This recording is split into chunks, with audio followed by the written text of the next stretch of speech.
Hello guys! Hello mga sis, mga brothers and sisters. Sa mga nagtatanong kung paano ba i-connect ang JBL Party Box 310 sa TV para malaki yung screen. So ang ginawa ko guys, ganito.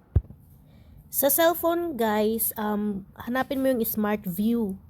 Tapos, yan. Nakakonect na yun sa akin eh. Smart View no, andun yung TV. Smart View natin. Ayan guys, yan yung TV namin. 55 Hisense Roku. Kaya start now. Yan, connecting na daw siya guys. O, ayan na yon. O guys. Tapos, ayan na. Andyan na siya no, sa TV na namin. Tapos guys, hanap na ako ng karaoke. Ayan, nasa TV na yan ha. Connected na yan, mirror lang. No. Tapos, ganyan ko yan siya guys. Ayan, lumaki na siya guys, no? Tapos guys, yung Bluetooth mo, yung JBL mo. Ayan guys, yung JBL mo, Bluetooth.